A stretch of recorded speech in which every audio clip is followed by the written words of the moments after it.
All right, folks, welcome back to another episode of Torrance Got Notes. I am Torrance, as you niggas know, but we are here with young Daniel, young Black Daniel, for this good episode. How you doing, Daniel?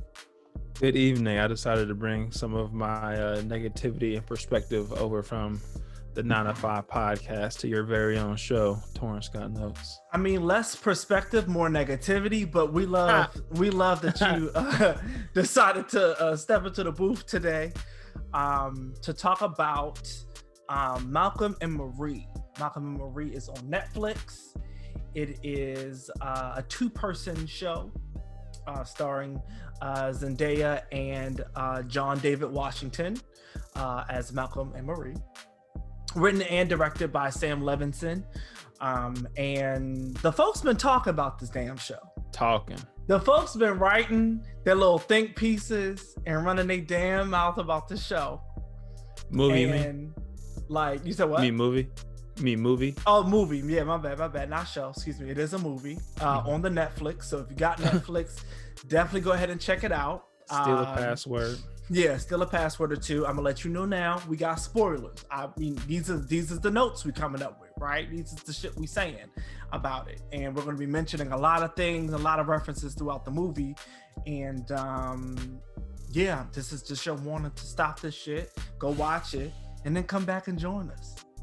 Press pause if you haven't. 3, 2, 1. All right, cool. So, Malcolm and Marie, so I'll ask you, Danny, you did watch it first, and I watched it literally last night. What did you think? What did you like? What didn't you like? So let's start with what did you think and what did you like?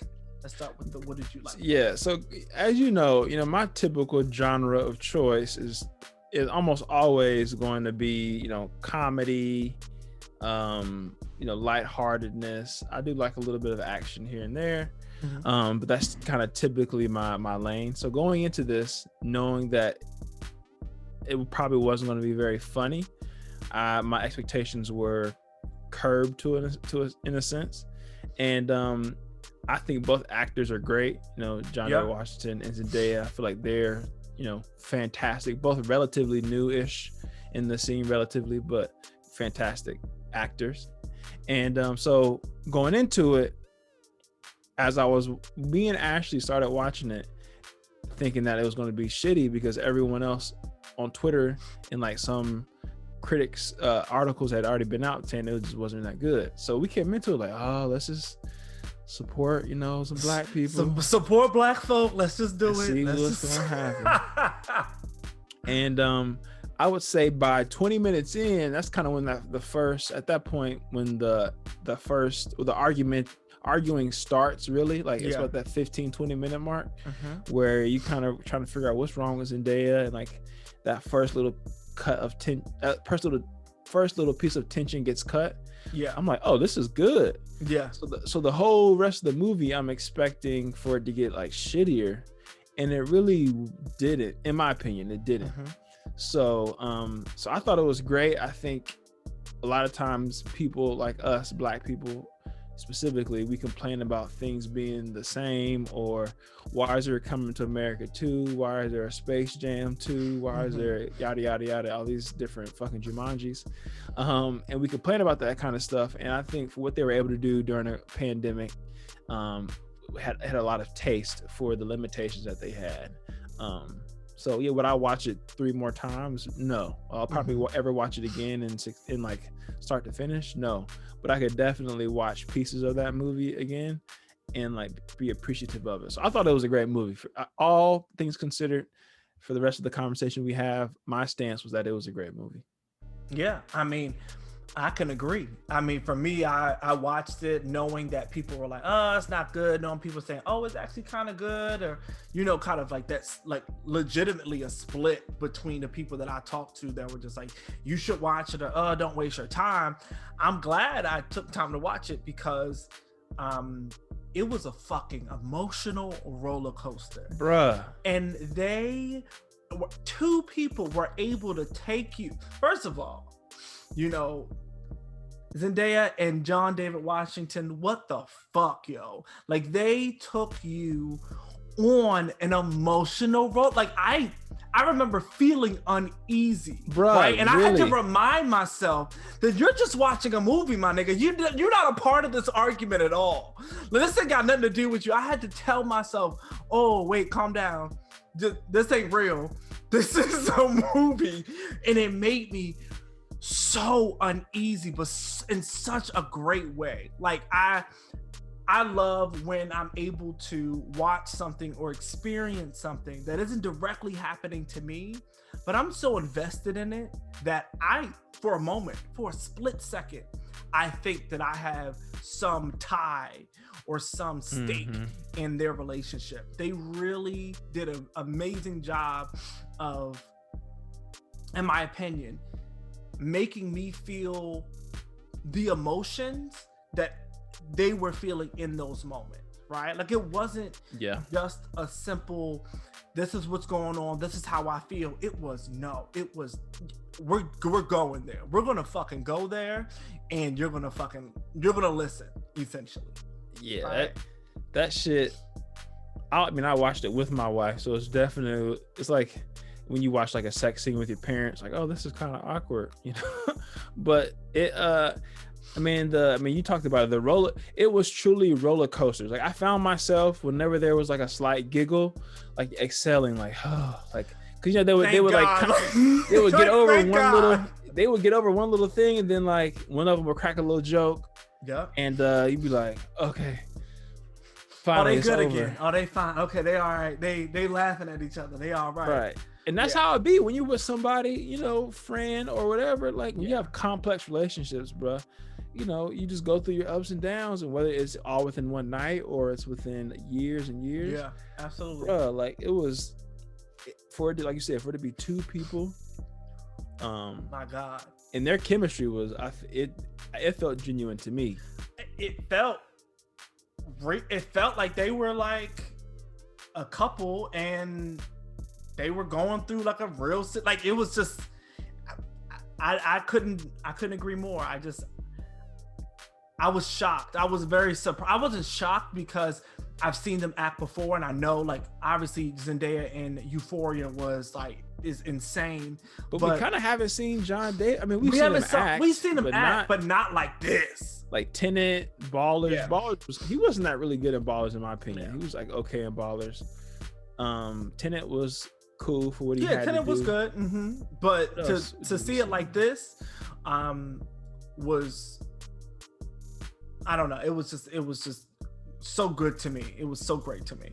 But what didn't you like? Was there anything that you were like, I didn't like this, or I didn't like that? Were there any things that you can think of? I thought it was a little bit too long. It was about an hour and 45 minutes. If they could have got it down to like an hour 20, hour, because it was so exhausting. Yeah, that I definitely felt once it was over, I just felt like it was heavy. Like, that last 30 minutes, it was just like heavy. Yeah, because it was so monologue heavy too. I mean, it felt like a screenplay. It felt like I had the same feeling I had when I watched Fences, where it's like, oh, this shit is heavy. And especially at that point when there's that scene where Zendaya's on the bed and she's just like telling this nigga how much he kind of needs her and how important she is. I mean, I don't remember how long that monologue went from her, but it was, at that point in the movie, it felt like it was an hour itself, just her speaking. And you know, Kyle said it on the podcast. He was like, it felt like it was a 2-hour experience, 3-hour experience. Like, it felt long as shit. And, you know, I can agree, but I don't know. I feel like it made it so eerie. There were certain times and there were certain moments where, like you said, it could have been an hour and 20 minutes. Honestly, it could have been. Hell, it could have been an hour. But there were moments where there was no dialogue at all. There were glances, there was movement, there was breathing, there was sighing, there were all kinds of, like, you know, non-verbal communication and non-verbal just like indicators that something was wrong or something was right, or you know what I mean? Like it really, to me, like you said, it could have definitely been, I see it on stage. I see that on stage. I would pay money to go and see that live. Right. After seeing it on here, I would still go and pay money to see that motherfucker live. Oh yeah, seeing that in a play will go crazy. Bro. In like a small, black box kind of theater where it's like just, oh man, I could literally see myself being like super fucking emotional in there, being like, yo, this is I need to go do, like, I had to put on Bob's Burgers after I turn that shit off. I was like, this shit is this was much. Yo. Some of them little pre-sex scenes, I'm like, oh, they about to fuck. I thought they was about to fuck. I thought they was about to get it in. Watching like he was like in the very beginning, he like lifted up a dress and biting on her ass. Yeah, I was like, bro, it was teeth. It was. And she got no little booty. I thought we gonna tear a little pancake booty off. He gonna take all the little booty she got off. So I mean, for me, I'm sure there are gonna be things that I find that I don't like as we progress, and I could be like, oh, I didn't like that. Yeah. But I don't know. The soundtrack was great. Like there were just so many things that were great for me. So the music was good too. The music was amazing, wasn't it? Like the music had me like honestly, like I said, I think I tweeted it. I said, I've heard In a Sentimental Mood by John Coltrane. I've heard that song 1,000,000 times over. I literally have it on almost every playlist. I have it on my sleep playlist. Like I listen to it in my dreams kind of vibes. Mm-hmm. And Zendaya going over top of that, speaking on that shit, I was like, okay. All right. And it was the whole song. Like they played the whole song and she's just going and riffing and going. That whole monologue was just, I loved it. I loved every second of it. I was literally sitting here like. One thing that I thought was crazy was how even in such a finite setting, the character development made you flip sides, because in any fight you have to flip sides a little bit, at least in your gut. So like you're trying to figure out like, why is this dude such a dick? And then you start, is he just like taking advantage of this young little chick? And then you realize, oh, she was on drugs. Oh, she cheated on. Like she was lying. So it's like, even like you just kind of, the character development I think was great. And I think to your point, it needed to be that long to allow those moments for you to like flip-flop sides multiple times. Yeah, like cause you and I think that's a great point, right? Like, I was literally jumping from side to side and being like, oh, well, I could understand why he feels this way, or oh, I could understand why she feels that way. And I didn't expect that based on how it began, right? You didn't expect it. You heard Zendaya kind of going off, being like, nigga, you didn't. I'm here. I'm doing all this stuff. I'm reading script after script. I'm supporting you. I'm here in your life, and I'm doing all this shit. And you thinking everybody else but me? How the fuck you figure I'm not? And then it's based on my life. Right. And then when she said that, I said, oh, that's kind of fucked up, right? Like, so it was like you said, it allowed time for us to see perspectives fully see other people's perspectives, right? Like it was, I can go on for days about just like the intricacies of this film. Yeah. But we got to get to our notes. Let's get to the notes. Okay. So, note number 1.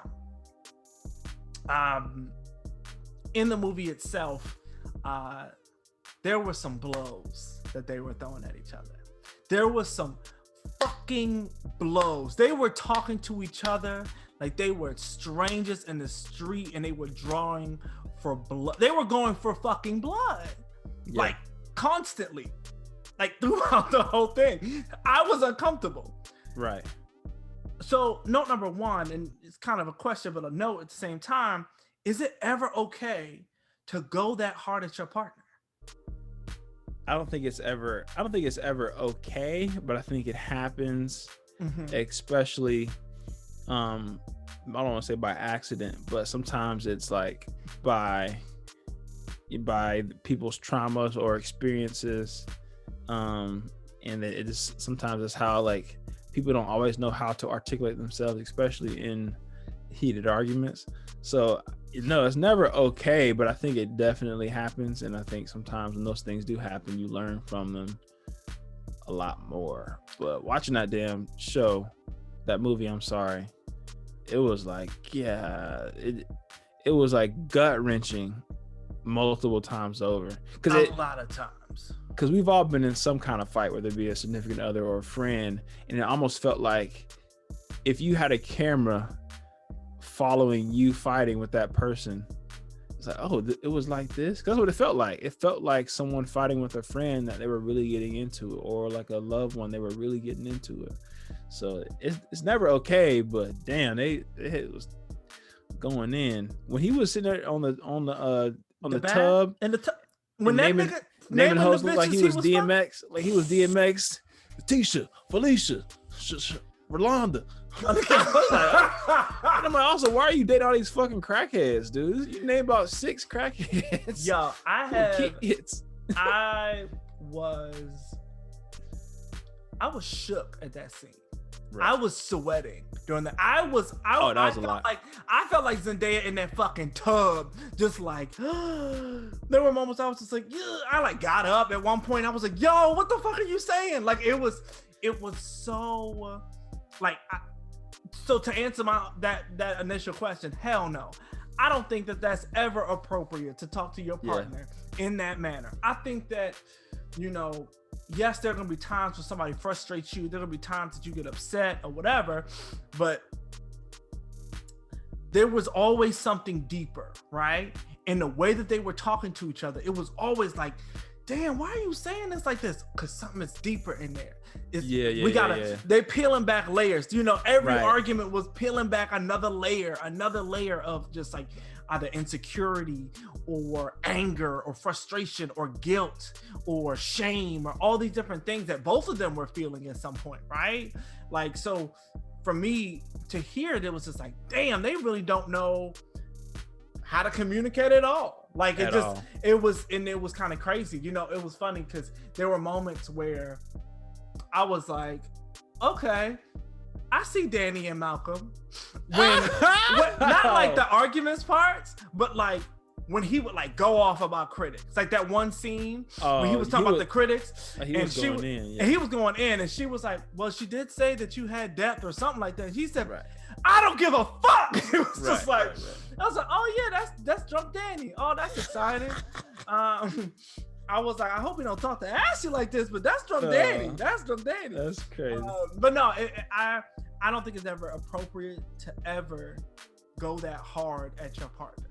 No. Personally, like to say those things to purposefully, because that was what it was. The intent of it was to make them angry. Upset them. I would also say multiple times, because sometimes people don't realize how much their words mean to somebody, and it's like if you then repeat things multiple times after you've had a chance to like decompress and then say it again, it's like, oh, you're even more fucked up. And it was malicious though, right? Like there was malice in it, right? Like it was definitely like not one of those like, I said this and I didn't know you were going to feel this way. Oh no, I want you to feel this way. I'm telling you, but both of them were doing it back and forth, but it was like, I'm telling you this so that you feel this way.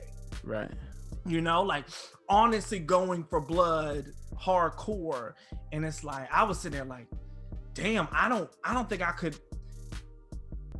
at my big age now of nothing. I'm like, I don't think I could ever talk to, a friend or a partner in that regard unless I was like, nigga, I'm done. I'm cutting all ties with you. What we talk about now? Yeah, Marie said it. You didn't have to go that deep when you were talking about fucking a girl in the hotel and stuff. So they talked. I mean, it was the dialogue it had so much depth. The callbacks, everything. But that was great. It's not okay. Yeah, not okay. That's note number 1, motherfuckers. We going on to note number 2. All right. So on that same line, right, of talking and hitting low blows and all that stuff, could you stay with someone that felt that way about you, right? Like after hearing all the things that they said and the constant digging and the constant sort of malicious words, you know, like intentionally trying to hurt you? Could you stay with somebody who talked to you that way? Because at the end, you know, they outside together, looking at the sunrise and shit. I'm sitting there like, oh, I thought she was gone. I thought she said, okay, I got what I needed and I packed my shit and I left. But she just outside in her little sundress. Yeah, I mean, I think it did it. I think it, in a little microcosm, I think it showed how complex relationships are. Like, it's hard to say one individual scenario or a series of scenarios or situations will make you just leave somebody. Like, I don't think they gave us a direct time of how long they had been together, but it seemed like at minimum they had gone through some shit for years, for sure, because it went from like rehab to getting out to her cheating, and exactly there's like a whole thing. So at least a year at the very least, and I think I'm being generous to that, say that probably a couple of years, three, 4 years. That's what it felt like. Because he's writing the scripts, and that's right, he was writing the script, and it takes a long time to do some shit like that. So yeah. I think I'm assuming, say 3-4 years, give or take, which is a long time when you're with someone, and especially when you have a real connection with somebody. Yeah, you may have a real connection with someone, you really experience life with someone. A year will go by, and it will feel like 10 years. Yeah.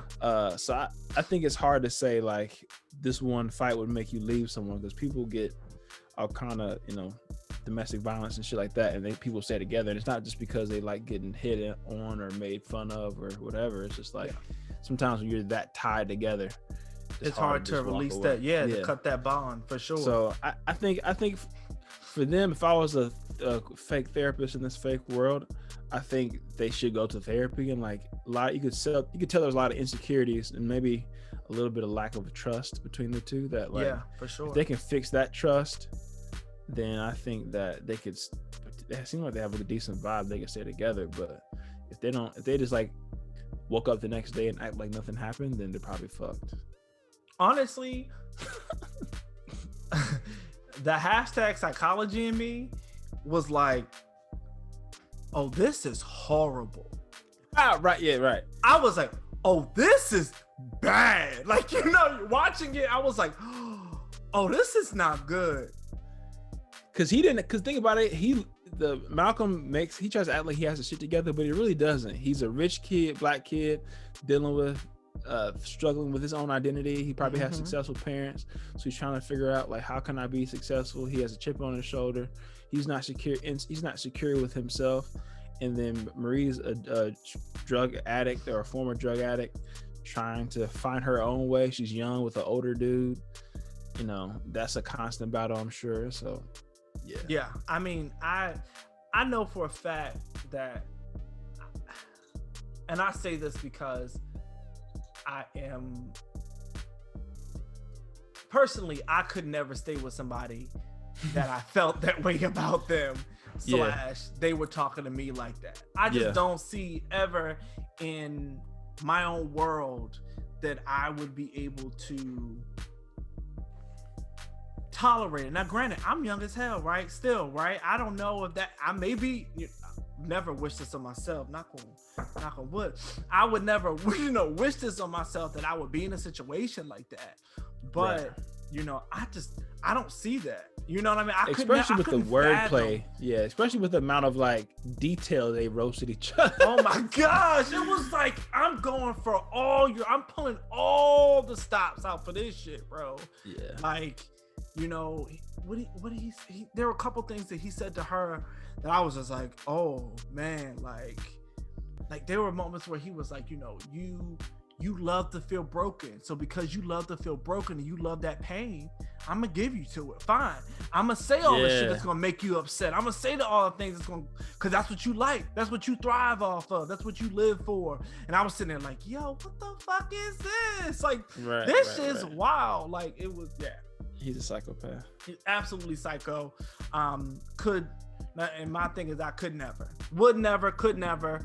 I'm gonna say that because at the end of the day, if I'm in the tub and you come in here and you telling me about all the motherfuckers you was fucking at random times, and taking pictures of, and you got a photo album of them, and they right, yeah, where the pictures at? Like, you know what I mean? Like, it was crazy. It was like, I was like, wow, this is.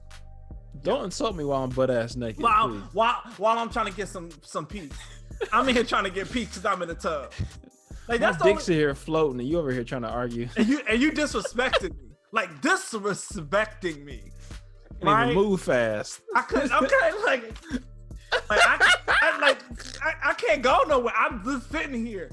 Like, that was the crazy part on that scene. We almost done with this, but that was the crazy part on that scene because she just sat there and all she could do was take it. Like, I can't. Why would you do that? Why would you do that, sir? And at that point, you know the water wasn't like warm anymore. It's like, all right, I was lukewarm. I was already planning on getting out before you said this shit. It was cloudy. She already didn't use soap, so she already is the water cloudy. Like, this ain't it, y'all. I was like, oh, this is awful. Absolutely horrible. Ain't nothing worse than it was cloudy. Couple of them shots, like, yo, sis was ready to get out 10 minutes ago. Now you roasting her in this fucking dirty ass destroying her, and it was absolutely insane. So that's note number 2. Note number 3. Do you think arguing makes the relationships stronger? Friendships, partnerships, whatever you want to call it. I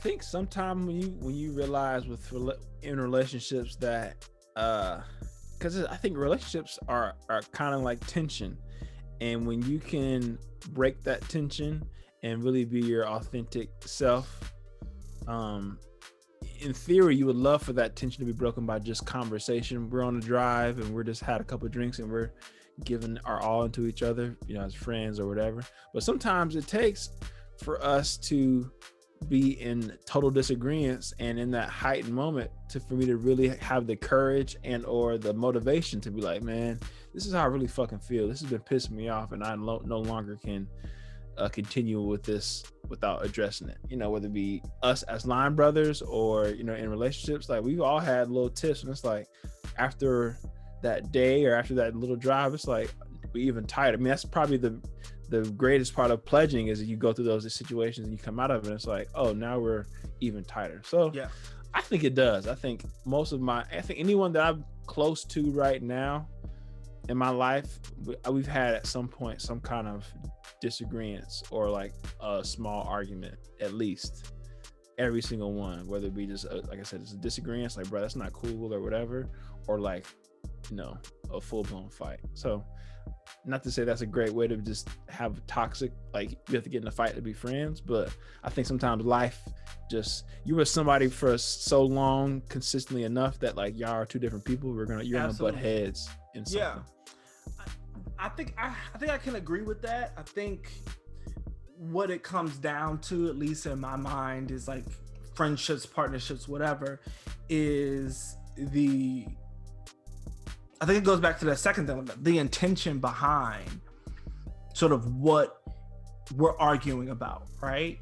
If the intention is for actual understanding, or the intention is for you to get your point across, me to get my point across, and maybe we may not understand each other, maybe we may not come to that common ground, but that doesn't mean that I, respect you less, and it doesn't mean you respect me less just because we disagree. Right. That's where I feel like that's where it makes the relationship stronger, right? Mm-hmm. Where it comes from the space of being like, I respect you enough to hear what you gotta say, even though I completely disagree with that shit. I'm gonna get my part out, you can get your part out, we can be good. I think I don't know if it's necessary, because there have been people in my life that I have not argued with before. Mm-hmm. Or if I have argued with them, I don't remember arguing with them. Like, I'm trying to maybe even like maybe arguing is too shallow of a term, but maybe like some form of an intervention or like a like, hey bro, like you gotta start doing this. Like, but I think that's different, because that's just like holding somebody accountable for like, I fell through, or I didn't do whatever. But sometimes in those situations, there might not be arguments, but there's tension there. There's like an uncomfortableness that feels similar to an argument like, bro, I really need you to start doing this. This is fucking me up. Like, I don't, because no one wants to wake up every day telling people that. So like, yeah. And it feels uncomfortable. It definitely feels uncomfortable being told, like, bro, I need you to step up. Like, yeah, for sure. No. What I'm saying? Telling it and being told, especially depending on the relationship, for sure. Right. So maybe maybe it's not always an argument, but just like maybe not as in depth as Malcolm and Marie. Maybe not as crazy as that. Like, for sure. Like, never. I don't think I pray that I never get in a situation where I'm talking to honestly no fucking body like that. Like, unless I don't ever want to talk to you again. I am telling you all this shit so that we never speak again. Like, you fall off the face of the earth type shit. Like, you dead to me for real kind of thing. That's the only way that I think that I could talk to somebody the way that they were talking to each other in those moments. And I think you pointed it out earlier where you were just saying, like, the threshold that people have in relationships, where for me, I'm like, that's a deal breaker. Hell no, you ain't gonna talk to me like that. Hell no, I ain't gonna talk to you like that. Now, that's not gonna happen. But for other people, they're like, I mean, that's just how we talk. So yeah, because that was the vibe. That was the true vibe that thing came. Both of them are very combative.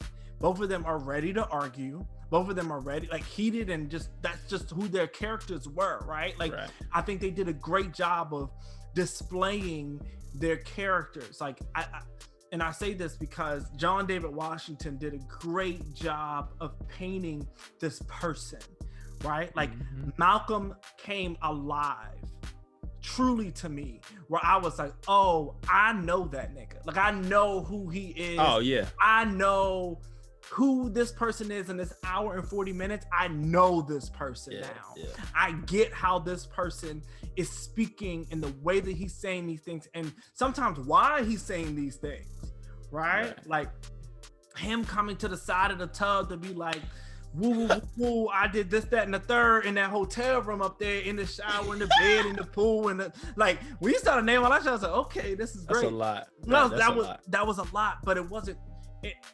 From what I saw, at least, it was coming from a place of like, yeah, I'm gonna get you. Yeah, I'm gonna get you only because I feel attacked now. Now I gotta go. Now I'm defending myself. Now you came at me like that. You came at me hard after I did all this stuff for you. Oh no, now I gotta defend myself. My pride is hurt. I can't let you see me go out like no punk. So now I gotta speak to you this way, so you know I'm in charge. I got this. This is mine, right?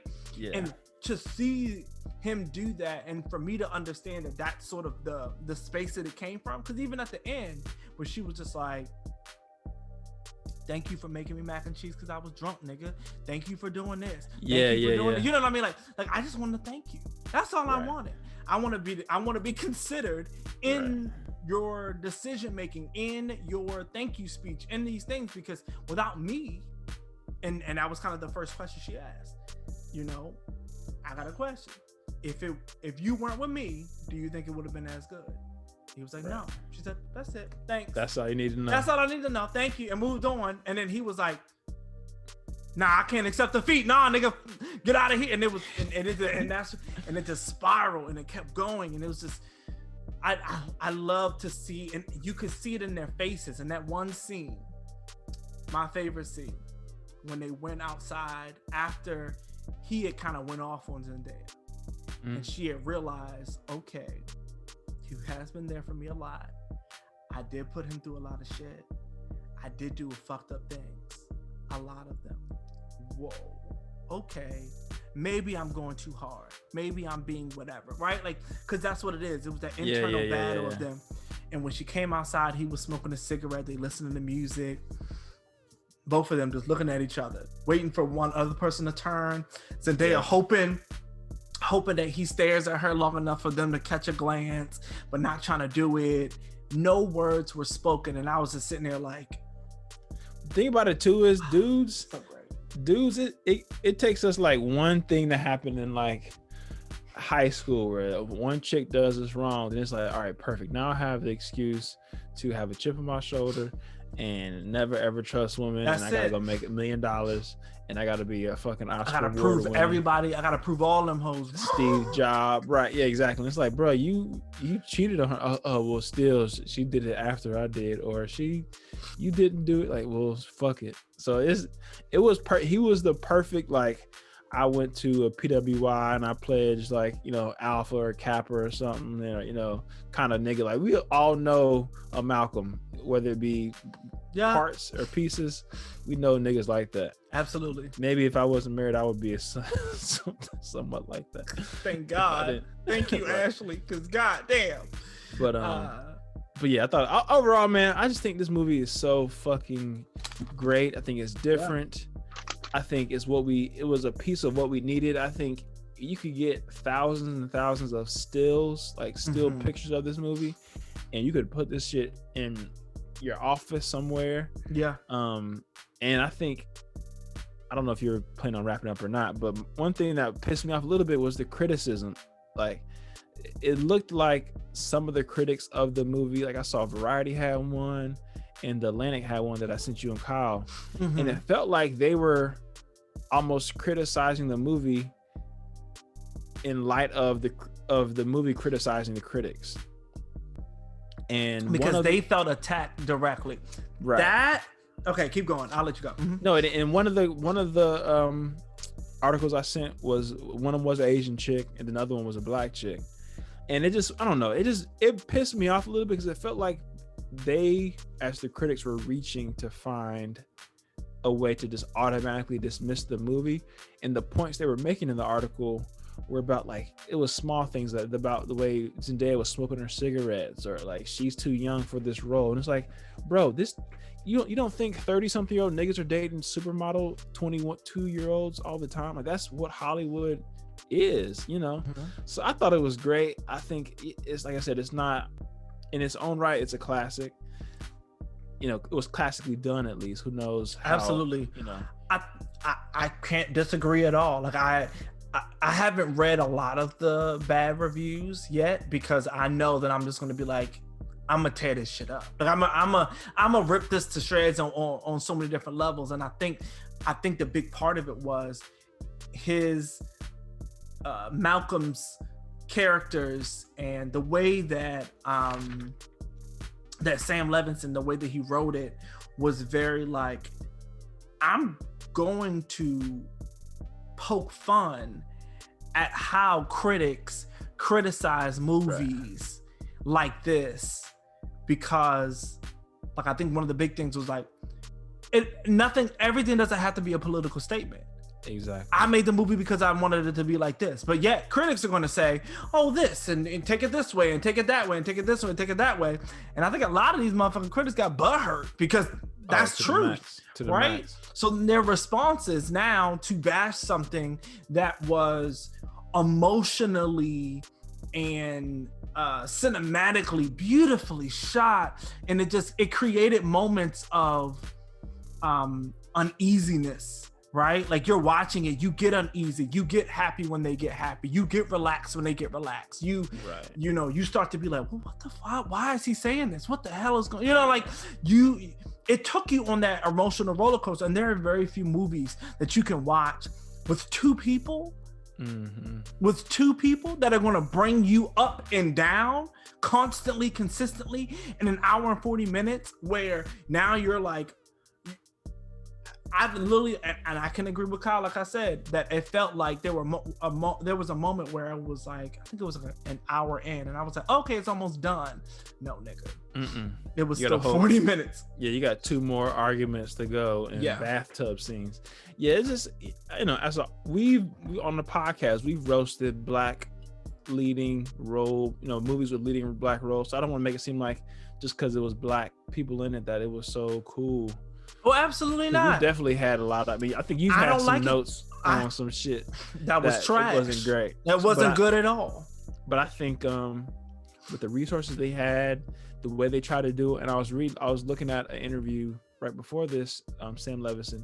They did it all independently so that the crew could get royalties from the movie. So like because the interviewer asked him, he was like, why didn't you just get like a studio to back you so that you could maybe do a little bit more with it. And he was like, we didn't want to, so that the people could get royalties, so they could to get it back in, essentially. Which is like even more cooler. And it just puts everything into perspective, that everything is not supposed to be what you think it's supposed to be. Absolutely. And as I create more art, I can't wait to be mad at a critic or tell a critic to shut the fuck up. It's like half these people, all they do for a living is critique things rather than creating own original thoughts. So it's like, fuck them. They're not really. They're in my eyes, these critics, quote unquote, in the tier of creativity, they're the bottom feeder people. That's fine to react to something, but you're a critic and your just whole role is to try to find literal critiques of things based on your opinion. Who the fuck are you? And maybe, you know what I mean? Like, and maybe we're also critics, or this Torrance Got Notes. Maybe this is like some Tenet Inception kind of like talking shit about people, but I think it's the way in which you do it. Absolutely. And if you take yourself, like, you don't take yourself that serious when Hell you do these videos. I don't look, honestly, I'm telling you what my opinion is, right? This isn't law. This isn't, you know what I mean? Like, this isn't like, oh, this shit, okay, I say this shit great, so guess what it is? Great. Hell no. People may hate this. People may hate this movie, then watch this and be like, oh, I disagree with every single point you niggas done made. Well, good for you, Sam. Good for you. Good for you, Alex. Like, I don't know what to tell you, child, but good for you. But for me and for us, it did something. It did a lot. And if you don't, and to me, it just feels a little weird how people cannot, in my opinion, connect with that. And I think that has to do with, in my opinion, lack of depth on your part. But yeah, right. Because I mean, like, how do you not feel those situations, or even the arguments themselves? Like, they were so broken down to, they were dissected. Sam wrote his ass off. He wrote his ass off. Like, his fucking ass off, bro. Like, what? Like, why would you write something like this? Why would you do that, bro? Like that, I'm sorry. As a writer as well. Right. I was say, you've written shit down, and the amount of things that were in, even like I could only imagine a page. Oh my god. And it's like, oh, like they are really truly having. This is like a dissertation of like how to write that is as someone who's written scripts, and like I'm sitting here like, you came up with all of this during the pandemic. This is a perfect example of getting some shit out there. And it's like, at this point, I mean, I think their budget was like a couple $1 million. It's like, okay, at this point, at least people are talking about it. Yeah. And if this isn't your finest hour, then sorry for fucking trying, people. But I think it was dope. I enjoyed it. I think anybody that's listening to this or consider watching it should watch it, whether you're in a relationship or you're single, or if you're just if you're a photographer, you should watch it. If you're an architect, you should watch it. Yeah. If you're a clothing designer, you should watch it, because there's all these different things that you could take from this movie that can inspire you to create. Because it inspired me to create. It inspired me to just look at things in a different way, and it made me even more inspired understanding the circumstances that they created this in. It was like 15 days shooting. Yeah. People, 22-person crew, one location. Small crew, you know what I mean? Like that. Yeah. I don't have any, and I was trying to think of something negative I could say about it. I really was. I was trying to think of what it could be. So I'm really curious. Now I have to read what people are saying negatively about it, because I'm like, what things were they taking away from this that I could be like, oh, okay, like, oh, I guess I understand. Because I would like to, right? Like, my whole thing is understanding. I want to understand where y'all are coming from. Was it the way that they painted? Like, I don't, was it character development? Was it the characters themselves? Was it I tried to do the same thing. When I look at the reviews, I tried for that same reason to like, oh, maybe I'm missing something. Yeah, maybe I'm missing something. And so, but it was a lot of petty shit, bro. It was a lot of stuff that I thought it was totally off base. So good luck. Okay, I'm gonna read it, and I may do a little TikTok joint on it.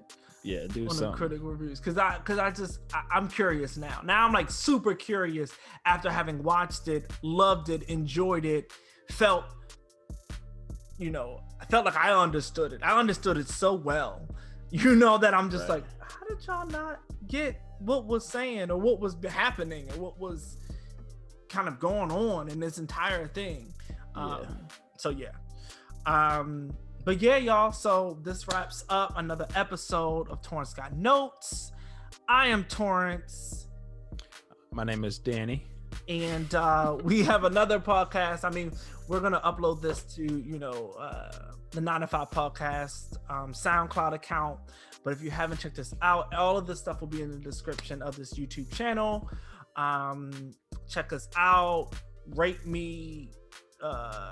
Subscribe to me, subscribe to us. We talk a lot of shit all the time. So yeah, peace.